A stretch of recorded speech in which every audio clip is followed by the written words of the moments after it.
నా పేరు Vasireddy Sitaramayya, Singareni collieries workers union AITUC Singareni విభాగం అధ్యక్షుడిని.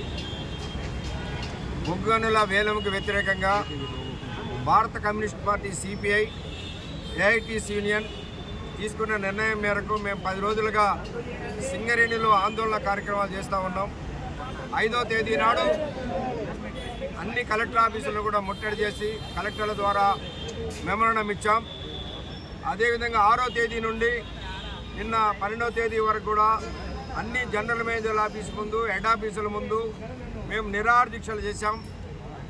మేము రాష్ట్ర ప్రభుత్వానికి, కేంద్ర ప్రభుత్వానికి, బొగ్గు గనుల శాఖ మంత్రి కిషన్ రెడ్డి గారికి, రాష్ట్ర ముఖ్యమంత్రి గారికి కూడా మేము సింగరేణి కాలేజ్ నుండి మేము మెమోరాండాలు ఇచ్చాం.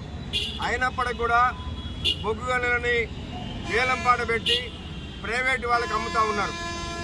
ఒకనాడు సింగరేణి 1945 కంటే ముందు సింగరేణి ప్రైవేటు వాళ్ళ ఆధ్వర్యంలో నడుస్తూ ఉంటే ఆనాడు సింగరేణి కాలేజ్ వర్కర్స్ యూనియన్ ఏఐటీసీని స్థాపించి ప్రైవేటీకరణకు వ్యతిరేకంగా పోరాడి నైజాం నవాబ్ ప్రభుత్వంలోనే సింగరేణిని మేము ప్రభుత్వ రంగ పరిసరంగా తెచ్చుకున్నాం. అటువంటి సింగరేణి గత 60-70 సంవత్సరాలుగా ప్రభుత్వ రంగంలో నడుస్తూ సుమారు 1,00,000 మందికి పైగా కార్మికులకు ఉద్యోగాలు కల్పిస్తూ పరోక్షంగా కొన్ని లక్షల మందికి తోడ్పడుతున్నటువంటి సింగరేణిని ఇవాళ కేంద్ర ప్రభుత్వం, నరేంద్ర మోడీ గారి ప్రభుత్వం ప్రైవేటీకరణ చేయడం కొరకు బొగ్గు గనులని వేలంపాట పెడతా ఉన్నారు.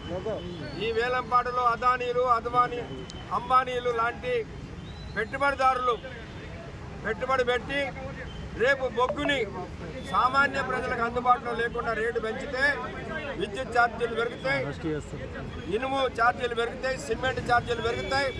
సామాన్యుడికి ఈ దేశంలో బతికే పరిస్థితి ఉండదు. కాబట్టి బొగ్గు గనులు కేవలం కార్మికులే కాదు, దేశ ప్రజలందరికీ కూడా నష్టం జరుగుతుంది. కాబట్టి ఈ ప్రైవేటీకరణ చేయొద్దని మేము ఈ యొక్క పోరాట కార్యక్రమం చేపడతా ఉన్నాం.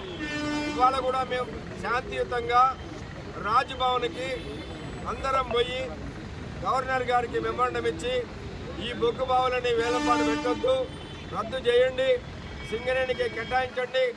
నైజాం నవాబ్ ప్రభుత్వం ఉన్నప్పుడే మాకు రాసిచ్చారు, గోదావరి పరివాహక ప్రాంతంలో ఎక్కడ బొగ్గు వచ్చినా అది సింగరేణికే చెందాలని రాసిచ్చారు. ఆ రాసిచ్చినటువంటి చట్టాన్ని ఉల్లంఘించి ఇవాళ ప్రైవేట్ వాళ్ళకి ఏదైతే అమ్ముతా ఉన్నారో దీనికి వ్యతిరేకంగా కార్మిక వర్గం చేసే పోరాటంలో ప్రజలందరూ కూడా కలిసి రావాలని మేము ఏఐటీసీగా విజ్ఞప్తి చేస్తాము. Okay sir.